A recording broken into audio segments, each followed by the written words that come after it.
오늘은 에드바르트 뭉크 이야기입니다. 절규라는 그림으로 유명한 화가죠. 그는 미술사에서 표현주의, 즉 엑스프레시오니즘의 대표 화가입니다. 지난번 고흐 때도 설명드렸지만 표현주의는 고흐의 영향을 받았습니다. 바로 자기 정념의 표현이지요. 이제 그림은 오로지 자기의 정신적 동요만을 극대화합니다. 다시 말해 대상을 보고 똑같이 그린다는 개념에서 완전히 해방됩니다. 아마 여기에는 19세기 말 등장한 프로이트의 정신분석학도 영향을 미쳤을 것 같습니다. 예술, 학문, 문학, 심지어 과학에까지 모두가 소위 그 인간의 무의식이란 것에 열광하고 있을 때니까요. 그래서 표현주의는 한마디로 갑작스런 정신적 동요가 감각적 인상을 어떻게 변화시키는가를 표현하는 미술사조를 말합니다. 여기 이 절규가 대표적인 그림입니다. 이제 눈, 코, 입을 어떻게 그리는가 하는 따위는 아무 의미 없습니다. 그리고 특히 이런 그림은 극단적인 정신적 동요를 겪는 사람, 그러니까 일종의 정신질환을 겪는 사람들이 자기 내면을 표현한 경우가 많습니다. 예를 들어 뭉크도 그중 한 사람이었죠. 고흐도 정신적으로 환각을 보는 등 많은 어려움을 호소한 화가였습니다. 그래서 이런 그림들은 현대인의 정신적 문제점들을 극대화해서 보여줍니다. 현대인들의 불안과 공포, 우울, 소외감, 더 나아가 정신적 충격 등이 색으로 표현되어 있지요. 이제 색채는 그림의 중심이 아니고 인간 정신을 표현하기 위한 도구일 뿐입니다. 이 그림에 대한 더 자세한 설명은 뭉크의 삶과 함께 다시 이야기하도록 하겠습니다. 뭉크는 노르웨이 화가입니다. 어린 시절 사랑하는 엄마와 누나가 폐결핵으로 피를 토하며 죽어가는 것을 봐야 했습니다. 여동생은 정신병을 앓고 있었고 그 자신도 13살 때 이 병을 앓아 피를 토하며 죽음 직전까지 갔습니다. 또 뭉크가 성인이 된 후 남동생은 결혼식을 올린 후 자살하게 되고 아버지까지 자살합니다. 한마디로 뭉크는 어린 시절 죽음과 병과 또 정신병에 대한 강박관념을 가지고 병적인 성장기를 보내야 했습니다. 게다가 이런 가정에서 아버지는 지나칠 정도로 엄격한 청교도식 교육을 했습니다. 이런 엄격한 청교도식 교육은 뭉크의 혼란스러운 정신을 더 혼란스럽게 만듭니다. 어릴 적부터 병과 죽음과 광기를 보며 자란 뭉크는 이렇게 고백합니다. 나의 침대를 바라보고 있던 것은 병과 광기와 죽음의 검은 천사들이었다. 그들은 그 후에도 줄곧 나의 생활에 달라붙어 떨어지지 않았다. 그의 그림은 이와 같이 평생 그를 따라다녔던 어릴 적 슬픈 기억들에 대한 일종의 고해입니다. 그래서 그의 그림은 아주 병적이고 음울한 느낌을 주는데 이것은 세기 말적 미술 양식으로 여겨지기도 합니다. 죽어가던 누이를 회상하며 나중에 다른 사람을 모델로 그린 그림입니다. 보이는 것을 똑같이 그리려는 생각을 완전히 배제하고 오직 자신의 뇌리 속에 지워지지 않는 그 회색빛 분위기를 거친 붓질과 여러 도구들을 이용한 폭력적 터치들로 완성했습니다. 뭉크는 같은 주제로 재료를 달리해서 여러 그림을 그렸습니다. 영화의 장면을 보겠습니다. And intensity of his feelings onto the raw surface of his canvas, seeking to awaken a similar mood in the viewer. Munch works and reworks the head of his sister, detailing hair, eyes, and mouth, only to scrape the oil from the canvas and begin again. Using his knife, the back of his brush, the point of a pencil, Munch scratches and scores deep into the thick oil, as he struggles to remember and struggles to forget. 뭉크는 같은 주제로 재료를 달리해서 여러 그림을 그렸습니다. 사춘기라는 그림인데 1883년에 그린 것이 화재로 소실되어 1895년에 다시 그린 그림입니다. 불안한 눈빛의 어린 소녀가 침대에 앉아 있습니다. 침대 시트는 피로 얼룩져 있고 소녀의 손과 발에도 피가 묻어 있습니다. 침대 아래 나무의 색도 검붉은 핏빛입니다. 무엇보다 이 그림의 앞권은 소녀 뒤에 검은 그림자입니다. 죽음의 망령이 붙어서 떨어지지 않는 것 같습니다. 뭉크 머릿속을 떠나지 않았던 병과 피와 죽음이라는 삶의 공포가 무방비 상태의 순결한 소녀와 극한 대조를 이룹니다. 죽음과 피로부터 벗어나지 못한 뭉크의 가녀린 영혼을 보는 듯합니다. 그렇게 음울한 가정환경 속에서 성장한 뭉크가 20대가 되었을 때 유럽은 자유주의 물결이 대유행을 하면서 퇴폐적이고 병적인 세계관이 젊은이들을 지배하고 있었습니다. 뭉크는 20대 초반 크리스티아니의 자유주의자들 그룹에 합류하게 되고 아버지에게 반항하는 삶을 살게 됩니다. 그의 그림도 이런 세기말적 미술 양식을 보여주게 되지요.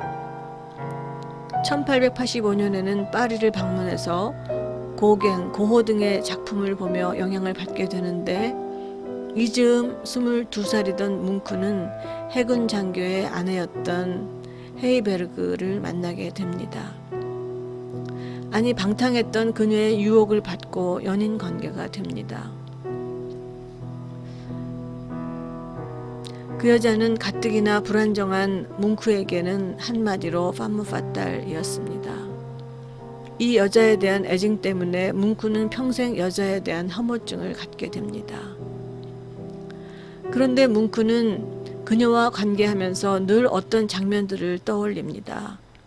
바로 엄마가 죽기 전 착하게 살아라 하고 유언하는 장면과 어린 시절 아버지에게 혼나는 장면입니다. jord i himlen, men i tillit till Herren som har lovet å høre. Jeg har tenkt på det hele natt. Jeg har ikke fått sove. Din tante har sagt at det er knust en tallerken her i dag. Er det deg som har gjort det? Nei, det er Sofie. Sofie, er det deg? 이것은 달빛이라는 작품인데 헤이베르그 부인을 그리고 있습니다. 그들은 주로 밤에 만났는데 검은 옷의 여자는 죽음을 암시하는 듯합니다. 여자 뒤에 검은 그림자도 또 다른 죽음의 그림자 같은데 어쩌면 죽은 엄마의 환영을 이 여자에게 투사해서 이 연상의 여인에게 더욱더 의지했던 것은 아닐까 하는 생각도 듭니다. 이 그림의 제목은 애수인데 멀리 두 남녀를 보고 어떤 가슴 답답한 심정에 사로잡힌 남자의 모습 같습니다. 증오심을 품고 있는 것 같기도 합니다. 어떤 평론가는 이 그림을 보고 신음소리가 들린다라고 했습니다. Erfreuliches, aber ich fand auch feine, fast überzarte Stimmungen. Atmen von schwermütigen Menschen zu hören, die mit ihren Problemen rangen. Aus ihrer Brust kam kein Laut. Sie saßen einsam am Strand. 뭉크에게 있어 이제 미술의 중심은 색채도 아닙니다. 색채는 단지 자신의 잠재의식을 표현하는 수단이 될 뿐이고 여기서는 나른한 회색톤이 뭉크의 회색빛 잠재의식을 표현해주고 있습니다. 물결치는 하늘도 뭉크의 단골 주제인데 이런 곡선은 여자의 머리카락을 상징한다고 합니다. 여자의 물결치는 머릿결은 죽음과 반대로 어떤 생명과 희망을 의미했지만 매번 여자의 배신에 울어했던 뭉크에게는 그런 생명력마저도 우울한 기억으로 각인되어 있습니다. 이 그림은 뭔가 내게만 아주 작은 소리로 속삭이는 것 같습니다. 현대인의 소외와 결핍을 아주 잘 형상화하고 있습니다. 칼 요한의 저녁이란 작품인데 사람들은 마치 죽은 유령들 같습니다. 지금 현대에 와서야 유행하기 시작한 좀비라는 것을 뭉크가 이미 보여주고 있는 것 같습니다. 도시는 삭막하고 모두는 오로지 앞만 바라봅니다. 영혼이 빠져나간 존재들 간에는 어떤 소통도 없습니다. 뒤돌아서 이들과 거꾸로 가는 남자는 뭉크 자신일까요? 어쨌든 뭉크는 현대인의 정신적 공황 상태를 소름 끼치도록 정확히 예견한 화가 같습니다. 1889년에는 아버지마저 자살하게 됩니다. 뭉크에게는 큰 충격이었죠. 또 뭉크의 전시도 혹평을 받고 실패하게 됩니다. 같은 해 11월 뭉크는 다시 파리로 가 상징주의 시인들과 모로, 르동 같은 화가들에게 영향을 받습니다. 이들 예술가들은 모두 보이는 세상이 아니라 보이지 않는 잠재의식을 상징적으로 표현하는 사람들이었습니다. 파리에서 그린 10여 편의 작품을 다시 전시하지만 또다시 혹평을 받고 실패하게 됩니다. 당시 그의 그림에 대한 평을 들어보겠습니다. Lyrikeren i farver. Han føler farver. Han føler i farver. Men han ser dem bare ikke. Han ser sorg og skrik og grubbel og visnen. 1891년 드디어 헤이베르그는 남편과 이혼 후 다른 남자와 재혼하게 됩니다. 이 여자의 존재가 뭉크의 삶에서 좀 옅어진 때문인지 다음 해인 1892년 독일 베를린에서의 전시는 전시 중간에 대중들의 거부로 전시가 중단되는 소위 베를린 스캔들이 일어나기는 했지만 뭉크는 베를린 자유주의자들의 우상이 됩니다. 뭉크는 아주 베를린에 눌러앉아 이들 검은 돼지 그룹과 합류하게 되는데 그들은 절도와 매춘이 지배하는 세상까지 라는 아주 병적인 세계관을 가진 청년들의 모임이었습니다. 그리고 이 모임에 뭉크는 노르웨이 사람인 다그니 유울이라는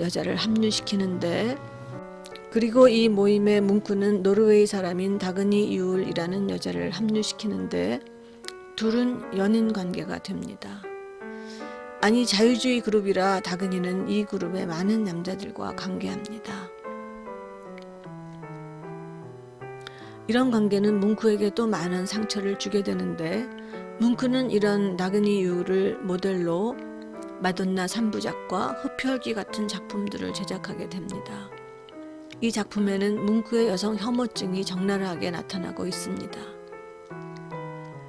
이 불안한 정신 상태는 더 악화되어 뭉크는 광장 공포증을 겪게 됩니다.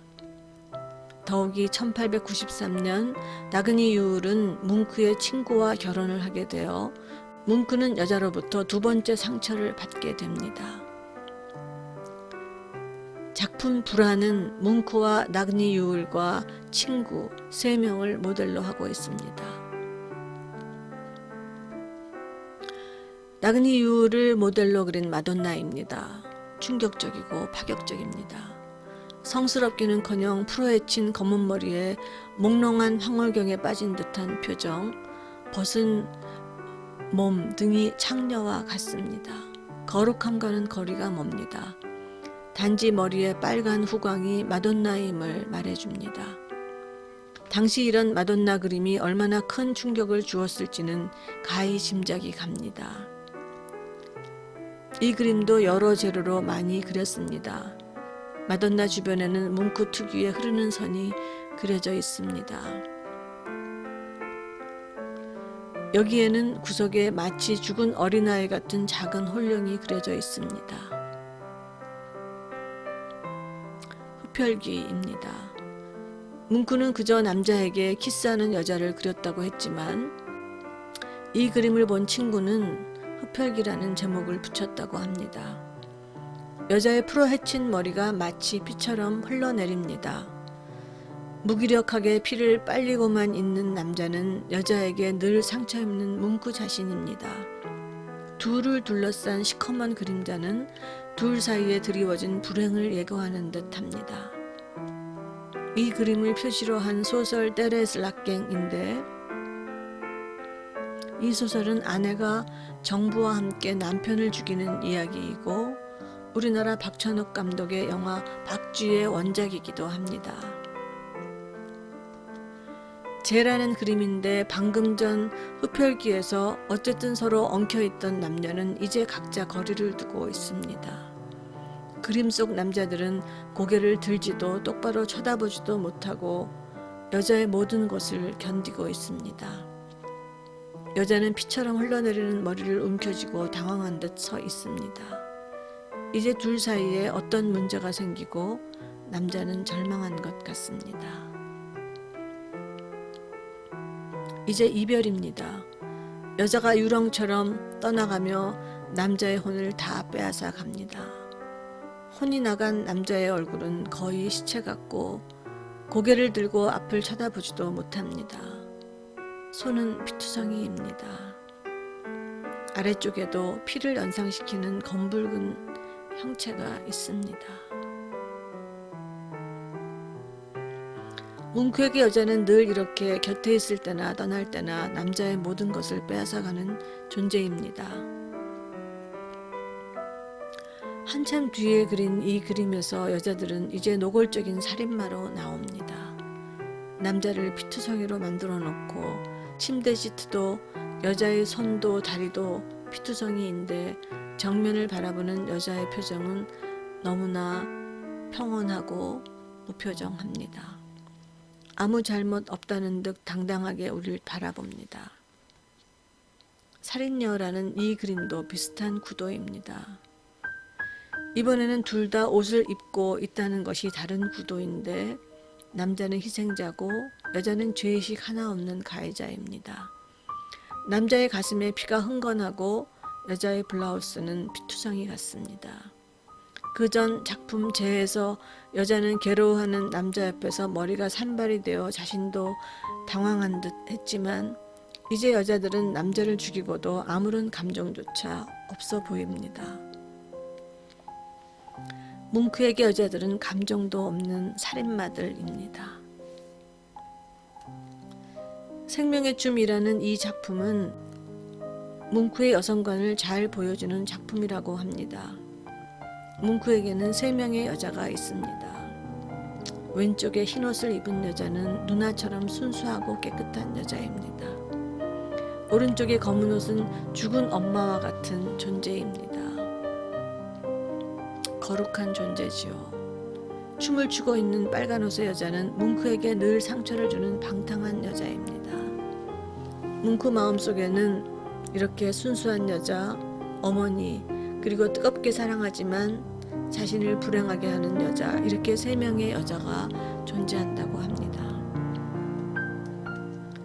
이 작품은 뭉크와 나그네 유울과 그녀가 결혼하려고 하는 뭉크의 친구 3사람을 그린 불안이라는 작품입니다.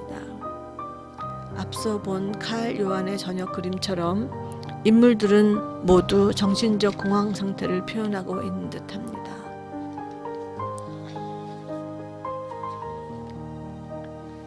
제일 앞에 여자가 나그네 유울이고 왼쪽 남자가 뭉크의 친구이고 가운데 키 큰 남자가 뭉크입니다.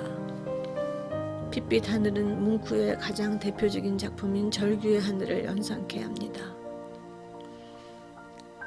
하늘과 마을은 뭉크식의 어떤 유선의 흐름 속에 갇혀 있습니다. 행복한 사람은 아무도 없고 아무도 마주보고 있지도 않습니다. A canvas entitled Anxiety, of something far beyond his control.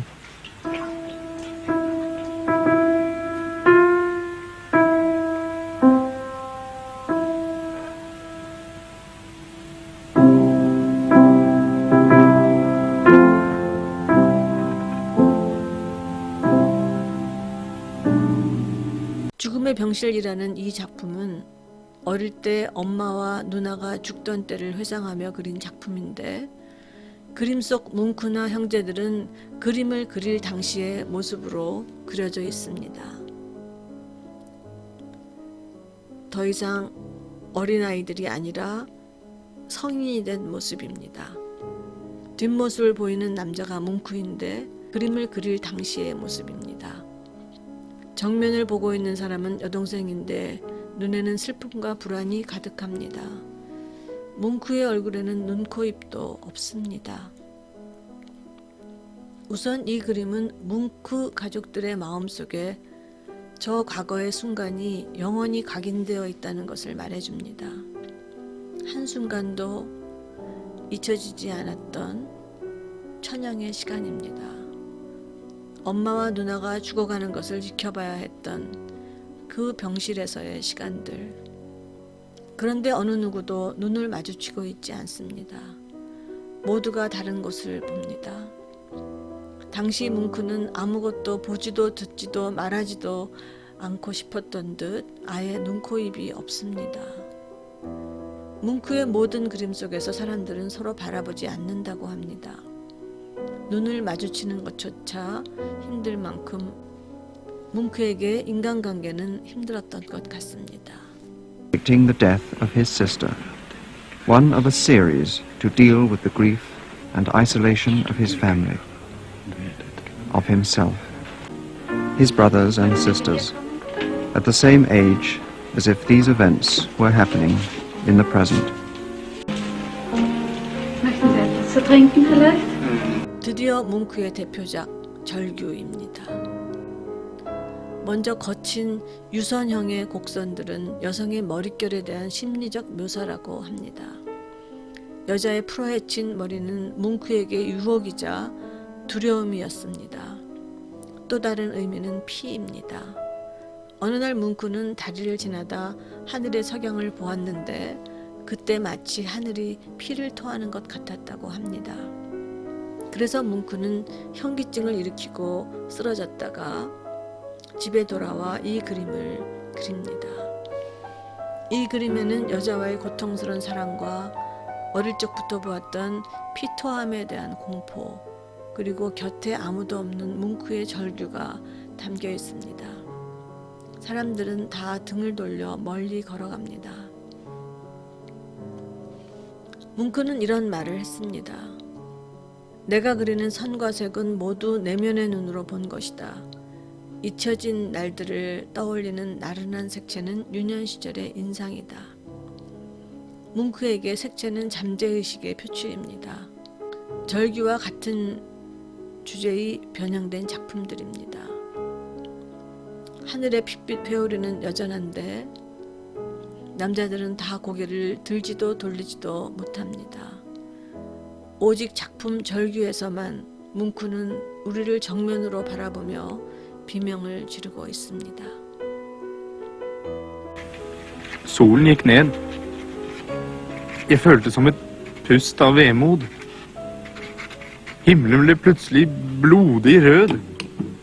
Jeg stanset, lente meg til gjerdet, trett til døden. Så de flammende skyene som blod og sverd over den blåsvarte fjord og by. Mine venner gikk videre. Jeg sto der skjelvende av angst.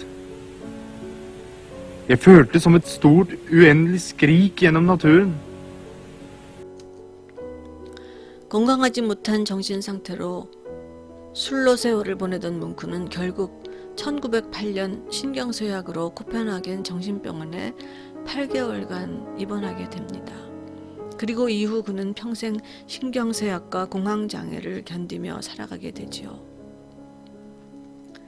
하지만 1909년 오슬로에서의 회고전은 대성공을 하게 되고 점점 작품 세계를 인정받게 됩니다. 그는 거처를 노르웨이로 옮기고 노르웨이 왕실 기사 자기를 수여받고 프랑스로부터 레지옹 도네르 훈장을 받게 됩니다.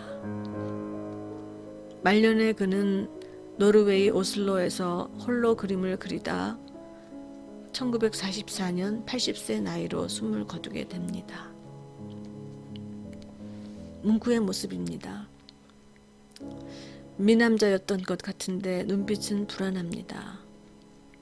담배를 피우고 있는 자화상입니다. 흐릿한 색과 거친 붓터치, 거무스름한 배경은 동굴 속에 갇힌 뭉크의 영혼을 보여주는 듯합니다. 자화상의 뭉크는 우리를 똑바로 쳐다보네요. 저승에서라는 또 다른 자화상입니다. 자신의 죽은 모습을 그린 것 같습니다. 질식하는 듯한 검은 얼굴에 목에는 붉은 자욱이 선명합니다. 뒷배경은 검은색과 붉은색으로 양분되어 있는데 뭉크의 강박관념인 죽음과 피입니다. 석판화로 그린 또 다른 자화상입니다. 팔뼈가 있는 자화상이라고 하기도 합니다. 늘 죽음과 함께하는 자화상입니다. 마지막 죽기 2년 전 자화상입니다. 검은 동굴 속이나 죽음과 피 속에 아니면 뼈와 함께 진공석 같은 어둠에 있는 것이 아니라 너무나 평범한 삶 속에 있습니다. 더 이상 고개를 숙이지도 돌리지도 않고 당당히 서서 우리를 바라봅니다. 이제 여자는 벽에 걸린 그림 속에 있는 존재일 뿐입니다. 뭉크 특유의 유선의 곡선의 흐름은 사라지고 반듯한 선들이 질서 있게 그려져 있습니다. 어린 시절 공포와 젊은 시절 광기의 시간들을 지나 그저 질서 있는 일상을 보내는 뭉크의 내면이 느껴집니다. 다음 시간에는 모딜리아니와 피카소 이야기입니다.